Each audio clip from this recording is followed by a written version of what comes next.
The initial remark from Min as she crossed my threshold was, "Oh my goodness, the aroma here is so genuinely traditional." I offered a courteous grin and invited her inside. She gripped my son Carter's arm as if it were her anchor, her tone sugary enough to spoil the sweetener container. The meal was uncomplicated.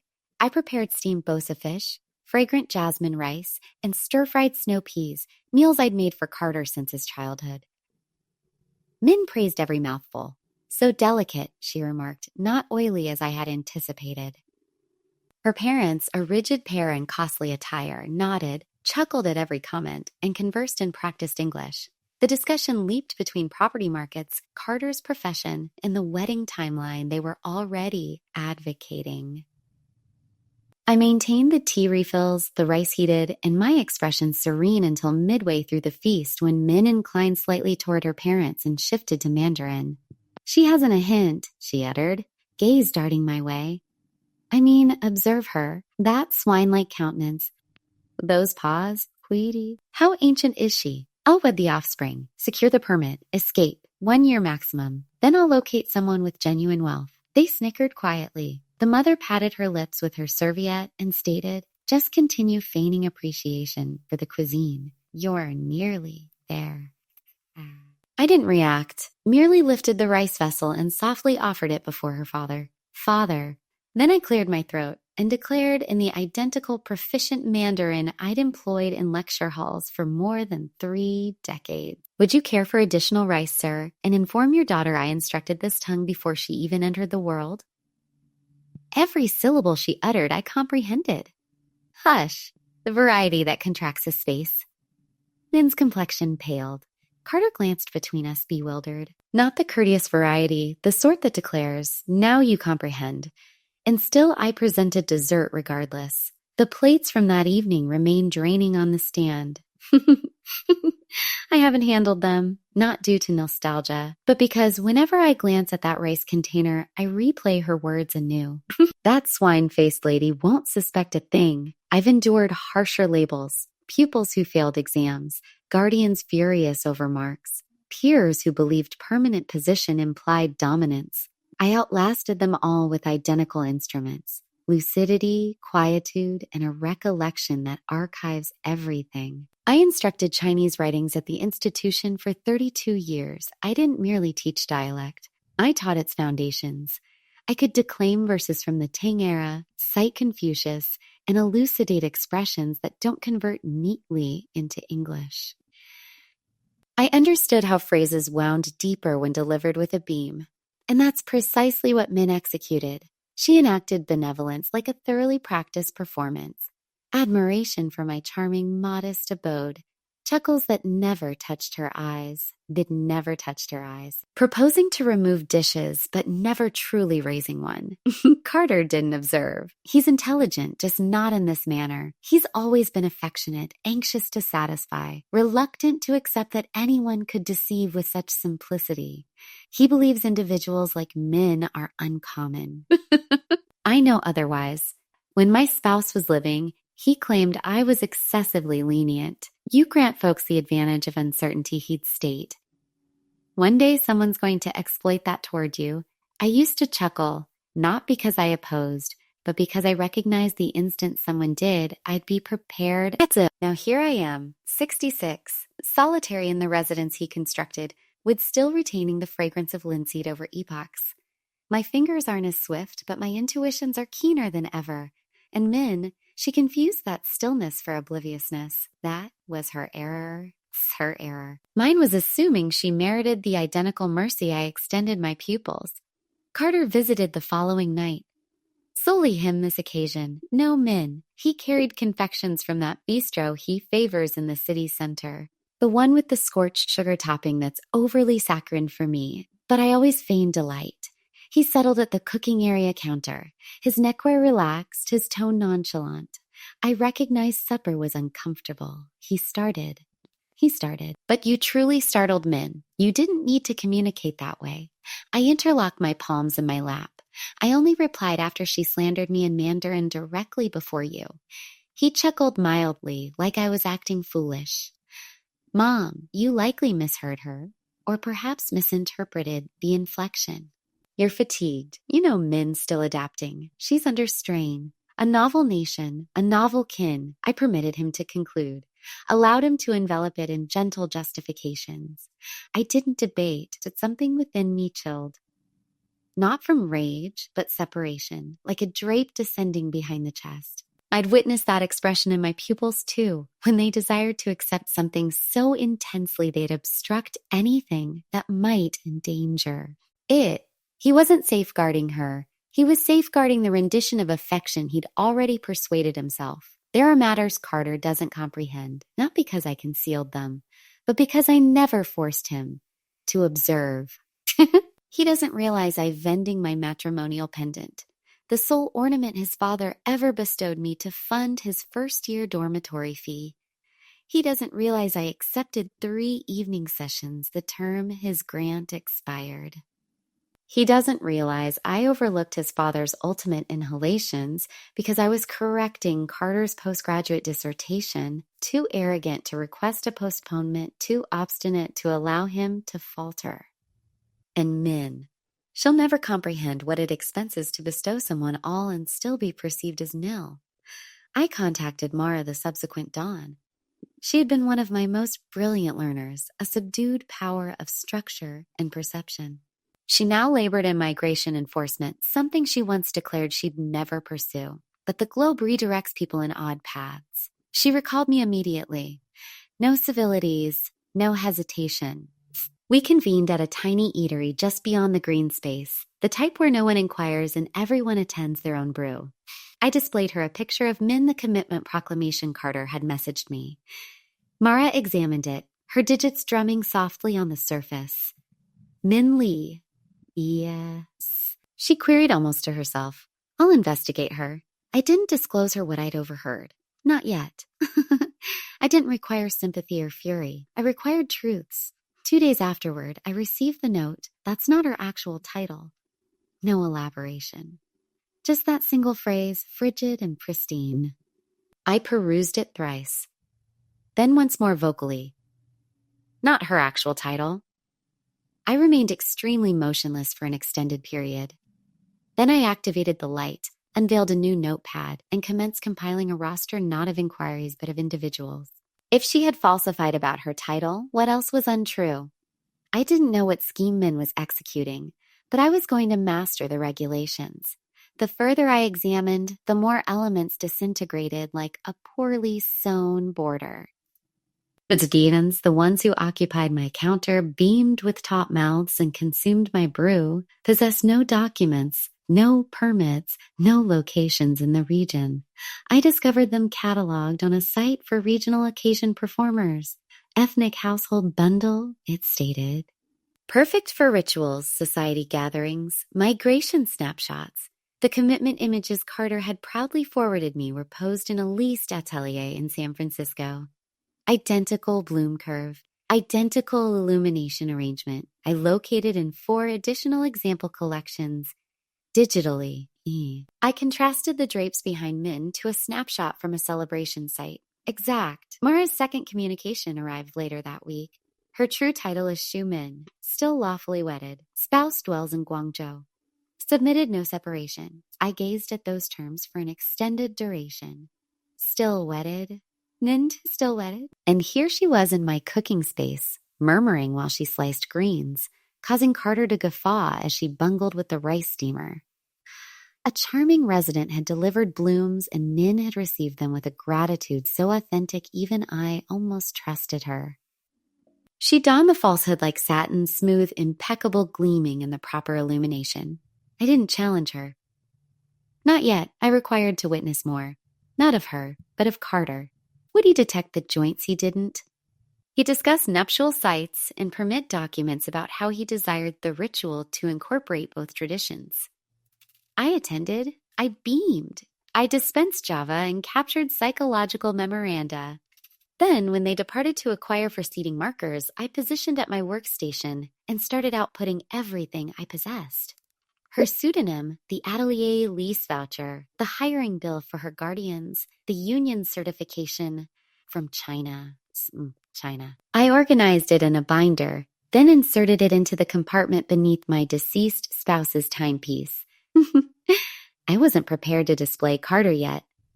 I required the moment to be precise because when the veil ultimately descends, I desire to be the one grasping the beam. I expended the subsequent week gathering strands and interlacing them into something irrefutable. I marked every document paperwork from the Imitation Guardian's captures of their performer outlines, min atelier snapshots, and a duplicate of her true union permit. Then I executed one more contact. Sissy. Representative Chen answered on the second tone. We hadn't communicated in ages, but his tone was just as abrupt and firm as I recollected from my invited speech periods. I require prudence, I stated. But it's not merely individual. It's governmental. He didn't inquire why. He only uttered, forward what you possess. I'll initiate a dossier. It was completed. The mechanisms were operating. 2 days afterward, Carter phoned. Min's guardians are still in the area. He uttered they'd adore to encounter you anew. She believes perhaps you're soft to the... Ending toward her, I halted. Inform them I'll entertain supper anew this Friday. He sounded astonished, then appreciative. She'll be pleased. I think this signifies a great deal to her. I only assented, though he couldn't perceive it. That Friday, I arranged the counter just as I had previously. I utilized the identical platters, dispensed the identical brew, even positioned crease cloths in the identical lotus form Min had admired the initial occasion. She appeared with her guardians, still the identical performers, still the identical refined beams. She carried blooms this occasion. Orchids, gratitude for granting us another opportunity, she uttered gently, earnestly. I beamed. Naturally, it's crucial to comprehend each other completely. Carter radiated the way only offspring do when they accept everything as ultimately at harmony. Supper was enjoyable. They guffawed. I posed inquiries and they enacted their parts. But every term they voiced was already recorded, every beam already enclosed in my thoughts with a time mark. And when sweet was presented, I pardoned myself briefly, proceeding to the entrance just as beams drew into the path. Representative Chen emerged from the unmarked vehicle right on schedule. The instant I unlocked the entrance and assented, Representative Chen comprehended. No theatrics, no haste, just a subdued attendance behind me as I reverted to the counter where Min was still chuckling at something Carter had uttered. Her guardians imbibed their brew composed and vacant. I positioned beside my seat and cleared my throat softly. Would our visitors like to remain a bit extended? I inquired, placing down my cloth. I've requested someone else to accompany us. Before anyone could utter, Representative Chen advanced, serene, expert, as if he were arriving for his own feast. He positioned a small leather binder on the counter and unveiled it gradually. Miss Shu Min, he uttered his tone even. You are under scrutiny for migration deception. You are not under detention at this moment, but I do possess inquiries concerning your present persona and permit submission. Sona. The space solidified. Carter turned to me, lips separated but speechless. Min rose so rapidly her seat grated the ground. I don't comprehend what this is. Settle, Chen uttered, still mild. This doesn't have to deteriorate. Her gaze leaped toward the cooking area, then toward the entrance, in toward the entrance. Her beat was apparent in her throat. You framed me, she snarled at me. No, I uttered.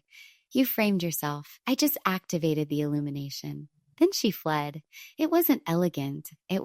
She thrust past Carter, who scarcely moved aside, and her supposed father pursued his poise, fracturing as he struggled with his coat. The mother remained positioned unusually motionless.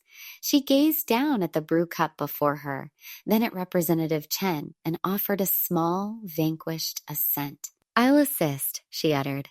Carter hadn't shifted. His gaze pursued the entrance long after it banged. He gazed at me as if attempting to resolve a riddle he didn't know he'd been given. I didn't realize, he murmured. I know, I uttered. He collapsed into the seat across from mine, the one Min had occupied, and for the initial occasion in years, my offspring was hushed. 2 days elapsed before Carter phoned. I wasn't certain he would. The hush between us had a mass of its own, something neither of us desired to elevate first. When the telephone ultimately sounded, it was nearly midnight. His tone was diminutive, tattered at the borders. You could have informed me earlier. I inhaled deeply. I uttered. You selected not to attend. For an extended period, the only noise was his respiration. Then a subdued weep, the type he used to conceal as a lad when existence first started to disillusion him. I thought you were attempting to destroy what I possessed, he uttered. I didn't comprehend you were rescuing me. I know. He breathed out unsteadily. She's departed. They obtained her declaration. Representative Chen contacted me today. She confessed everything. Her union, the imitation guardians, all of it. He chuckled once acridly. I nearly wedded an unfamiliar. You didn't, I uttered. That's what counts. He didn't respond for a while, then gentler and gentler. Do you still confide in me? The inquiry pained more than it should have. Confide isn't something you forfeit in one day, I uttered. It just flexes. It requires duration to realign again. I don't merit that duration, he whispered, and acquire it. He arrived the subsequent night. His gaze were puffy, his palms agitated. He regretted more than once each occasion, softer than the previous. I didn't exonerate him, not entirely. I just dispensed him Java the way I always had, and allowed the noise of the boiler fill the gaps we didn't possess terms for. He surveyed the cooking space like he was viewing it for the initial occasion. You preserved everything identical, he uttered. Some elements don't require alteration, I responded. Aura instant, he beamed, weary, authentic. I'll correct this, he uttered. I assented not because I trusted him yet, but because trust sometimes commences there. The subsequent dawn, I discovered a memorandum he'd left on the surface folded beside an vacant mug. It uttered gratitude, Mom. And for the initial occasion since that night, I sensed the residents breathe out. The archive aroma, just as I recollected aged parchment dust and the faint hint of citrus-scented ground cleaner, the custodian preferred. I resumed my customary place behind the information counter, verifying returns and assisting the occasional disoriented secondary student locate their references on cutoff. Subdued labor, acquainted, secure. It was the initial location I had gone when Carter departed for university. And now, after all that had transpired, I found myself here anew on the opposite side of something fractured but not ruined. A youthful lady entered, perhaps 17 volumes stacked high in her limbs and shadowy rings under her gaze. She thanked me for aiding her locate a manuscript she'd thought was unavailable. As she turned to depart, she halted. You appear so composed, she uttered, like you already comprehend how the tale concludes. I beamed mildly. Sometimes it's not about comprehending how it concludes, I uttered. It's about comprehending when someone's deceiving in the midst of it. She appeared puzzled, then chuckled courteously and departed. I observed the entrance shut behind her. Then I positioned for a prolonged instant before unveiling the diary I'd carried from residence. My spouse had presented it to me years ago, its sheets still largely empty, but today the terms arrived readily. A parent's hearing never withdraws, I inscribed. We attend beyond terms, beyond inflections, beyond what they believe we can't grasp. I placed the stylus down and surveyed the space. Youngsters murmuring over illustrated volumes. A parent reciting vocally to his infant in gentle Spanish.